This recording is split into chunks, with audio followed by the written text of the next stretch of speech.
Bienvenue dans le podcast « Il était une fois la Bible ». Ce podcast est la rencontre de deux passions.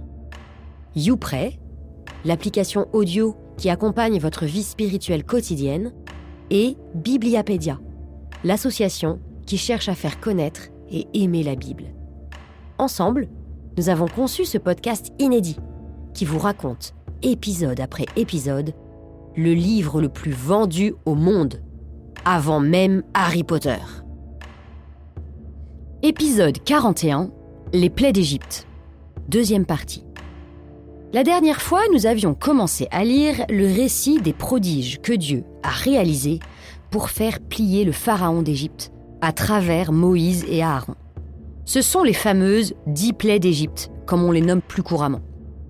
Nous avions vu aussi que ce récit était divisé en 3 séries de 3 prodiges, plus un prodige final qui vient, pardonnez-moi l'expression, couronner le tout. Dans la première série, Dieu a transformé l'eau du Nil en sang, provoqué une invasion de grenouilles et fait se lever des nuées de moustiques. Dans la seconde série, il a répandu de la vermine, fait apparaître la peste et déclenché des ulcères. Nous entrons maintenant dans la 3e série de 3 prodiges et on va voir que Dieu commence à hausser le ton.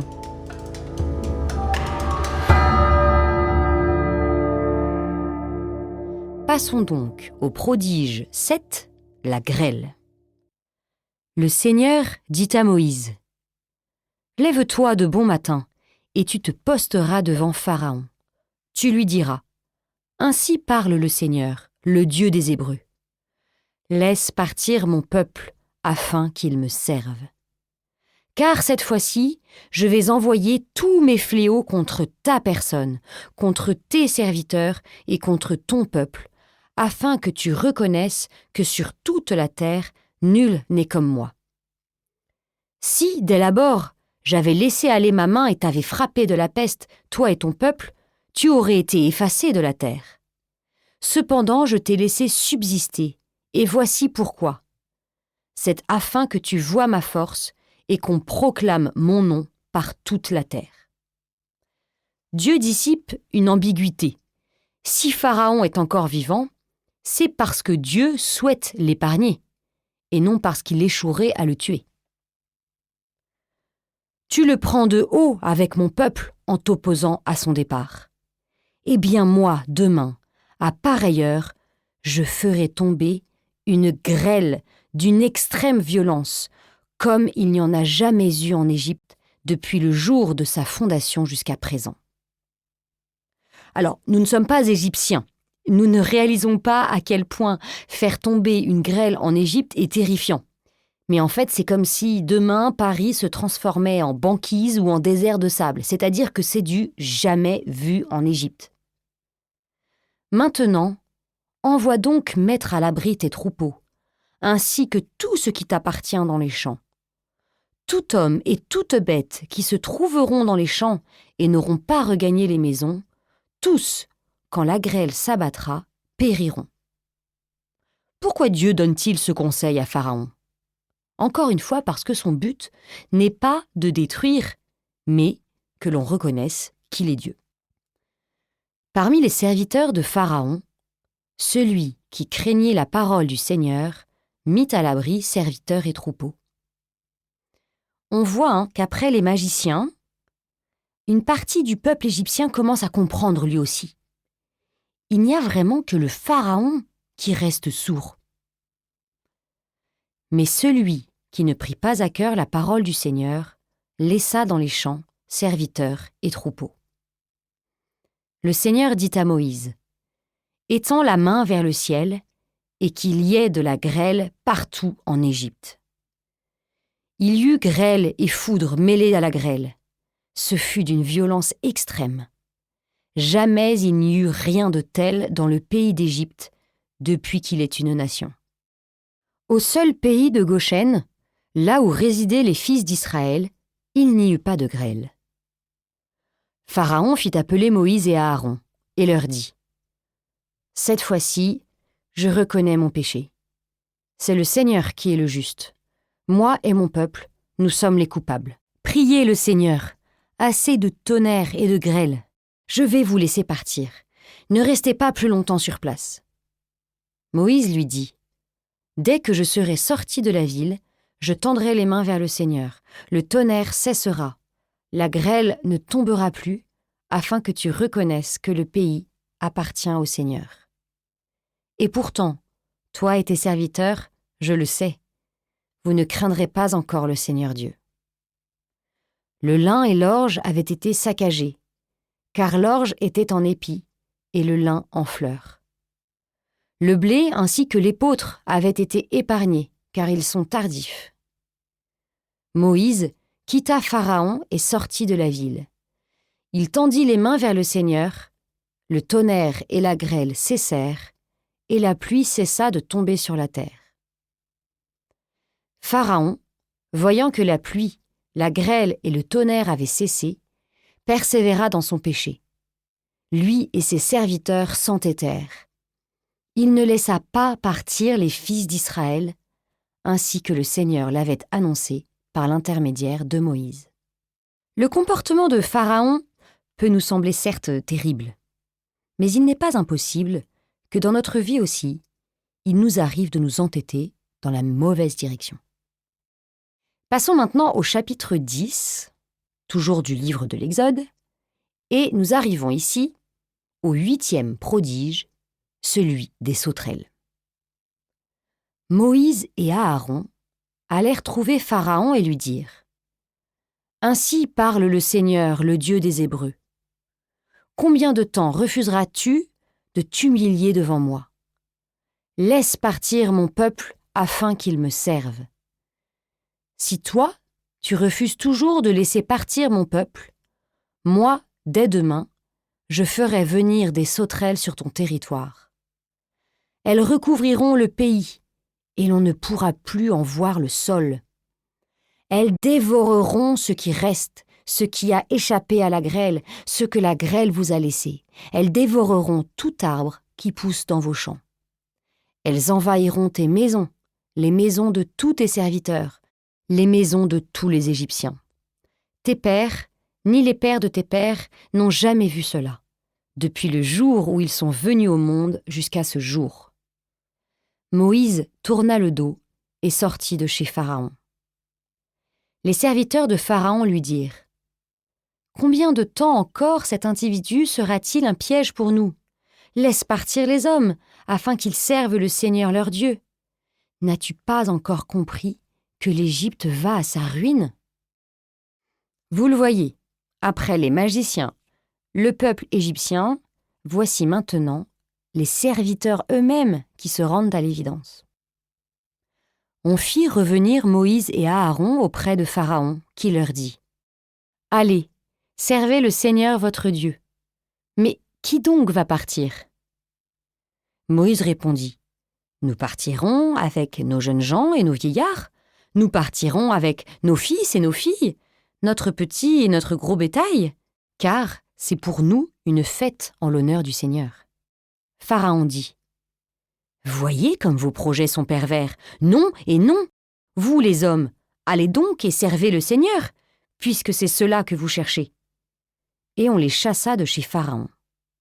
Le Seigneur dit à Moïse : « Étends la main sur le pays d'Égypte pour que viennent les sauterelles. » Moïse étendit son bâton sur le pays d'Égypte, et le Seigneur fit lever sur le pays un vent d'est qui souffla tout ce jour-là et toute la nuit. Au matin, le vent d'est avait amené les sauterelles. Des nuées de sauterelles montèrent sur tout le pays d'Égypte et se posèrent sur l'ensemble du territoire. Jamais auparavant et jamais depuis lors, il n'y eut une telle masse de sauterelles. Elles recouvrirent tout le pays qui en fut obscurci. Elles dévorèrent toute l'herbe du pays et tous les fruits des arbres épargnés par la grêle. Il ne resta rien de vert ni sur les arbres, ni dans les prairies, par tout le pays d'Égypte.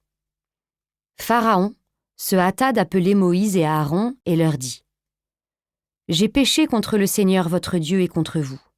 Et maintenant je t'en prie, une fois encore, enlève ma faute. priez le Seigneur votre Dieu pour qu'il écarte de moi cette mort. » Moïse sortit de chez Pharaon et pria le Seigneur. Le Seigneur changea le vent d'est en un très fort vent d'ouest qui emporta les sauterelles et les précipita dans la mer des roseaux. Il ne resta plus une seule sauterelle sur tout le territoire d'Égypte. Retenez bien ce vent d'est puis d'ouest dans la mer des roseaux, car nous allons bientôt le retrouver. Et je pense que vous n'aurez pas de mal à deviner la dernière phrase du prodige, car c'est le même refrain que les autres fois. Mais le Seigneur fit en sorte que Pharaon s'obstine, et celui-ci ne laissa pas partir les fils d'Israël. Nous terminons donc avec le dernier prodige de la dernière série de 3, le prodige des ténèbres. Le Seigneur dit à Moïse : « Étends la main vers le ciel, qu'il y ait des ténèbres sur le pays d'Égypte, des ténèbres où l'on tâtonne. » Moïse étendit la main vers le ciel, et pendant 3 jours, il y eut d'épaisses ténèbres sur tout le pays d'Égypte. Quel est l'autre dieu très important en Égypte, voire même le dieu le plus important ? C'est le dieu Ra, le dieu du soleil. Par ces ténèbres, Dieu montre qu'il est plus fort que le plus grand des dieux égyptiens. Il a donc vaincu le Nil et Ra. Et il vaincra finalement Pharaon, qui se prend lui aussi pour un dieu. Les gens ne se voyaient plus l'un l'autre, et chacun resta sur place pendant 3 jours. Mais il y avait de la lumière pour les fils d'Israël, là où ils habitaient. Pharaon appela Moïse et lui dit : « Allez-vous-en, servez le Seigneur. Votre petit et votre gros bétail devra rester ici, mais vos enfants pourront vous accompagner. » Moïse dit : « C'est donc toi qui mettras dans nos mains de quoi offrir sacrifice et holocauste au Seigneur notre Dieu ? Nos troupeaux partiront également avec nous. Pas une bête ne restera. C'est parmi nos troupeaux que nous prendrons de quoi servir le Seigneur notre Dieu. Nous ne pouvons pas savoir, avant d'arriver là-bas, ce que nous devrons offrir au Seigneur pour le servir. » Mais le Seigneur fit en sorte que Pharaon s'obstine, et celui-ci ne voulut pas les laisser partir. Pharaon dit alors à Moïse : « Hors d'ici, prends garde à toi. Ne t'avise plus de paraître devant ma face. Le jour où tu te présenteras devant ma face, tu mourras. » Et Moïse de répondre : « Tu l'as dit, je ne te reverrai plus. » Avant de claquer la porte de Pharaon, Moïse reçoit un dernier message à lui transmettre. C'est la seule fois dans le texte où le mot « plaie » est utilisé. Il est donc vraiment réservé au coup final. On est au chapitre 11 du livre de l'Exode. Et nous arrivons à cette dernière plaie, celle des premiers-nés. Et il y a d'abord une annonce de cette plaie. Le Seigneur dit à Moïse : « Pour la dernière fois, je vais frapper Pharaon et l'Égypte. Après cela, non seulement il vous laissera partir, mais il vous renverra définitivement, il vous chassera d'ici. Parle donc au peuple, que chacun demande à son voisin des objets d'argent et des objets d'or. » Le Seigneur fit que son peuple trouve grâce aux yeux des Égyptiens. Alors à votre avis, Moïse est-il étonné de cette instruction de Dieu ? Non, parce que Dieu lui avait déjà annoncé tout cela au buisson ardent. Souvenez-vous du passage, c'est à l'épisode 37. « Je ferai que ce peuple trouve grâce aux yeux des Égyptiens. Aussi, quand vous partirez, vous n'aurez pas les mains vides. Chaque femme demandera à sa voisine et à l'étrangère qui réside dans sa maison des objets d'argent, des objets d'or et des manteaux. Vous les ferez porter par vos fils et vos filles. Ainsi, vous dépouillerez les Égyptiens. » Et pourquoi Dieu donne-t-il cet ordre étonnant aux Hébreux ? Dans une bataille, c'est plutôt les vainqueurs qui dépouillent les vaincus. On peut comprendre ce geste comme un symbole que les Hébreux partent en vainqueurs, contrairement aux apparences. Ils ont un butin. Mais la différence avec la façon habituel d'obtenir le butin, c'est qu'ils l'ont obtenu pacifiquement. C'est le miracle de Dieu. Et ce geste a un autre rôle.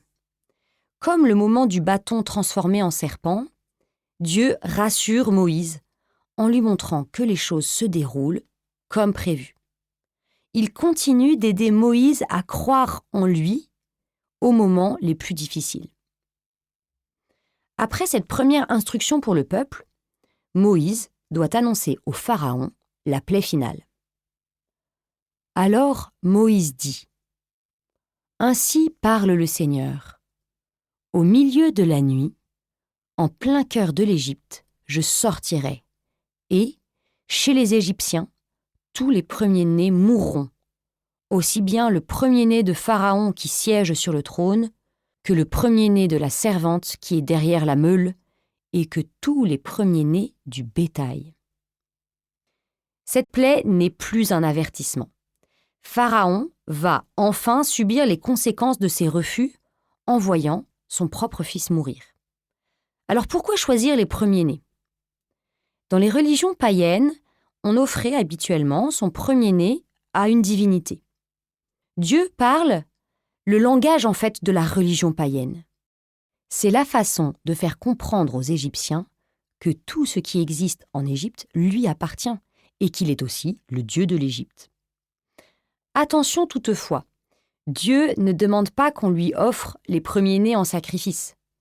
La mort des premiers-nés est la conséquence du péché de Pharaon.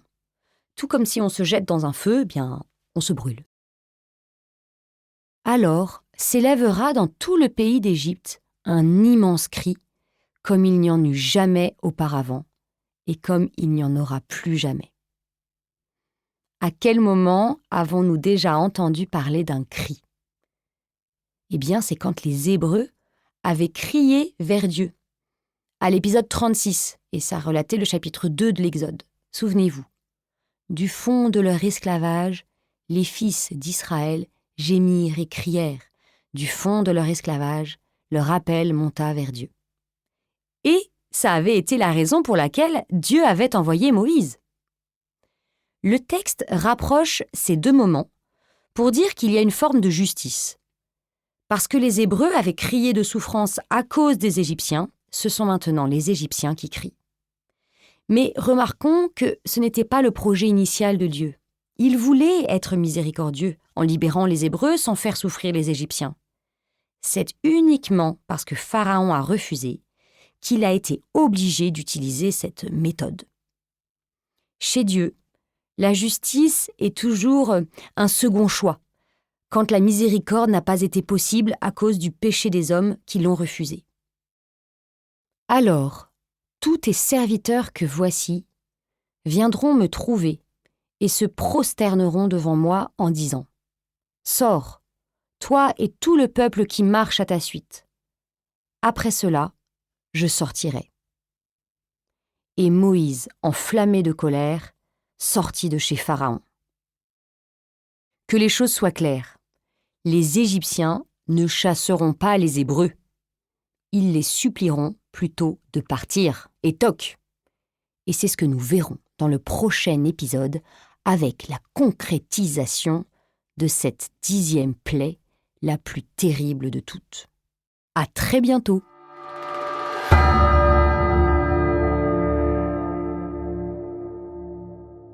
Un grand merci d'avoir écouté cet épisode jusqu'au bout. S'il vous a plu, n'hésitez pas à partager ce contenu et à vous abonner. Et je vous donne rendez-vous la semaine prochaine pour un nouvel épisode d'Il était une fois la Bible.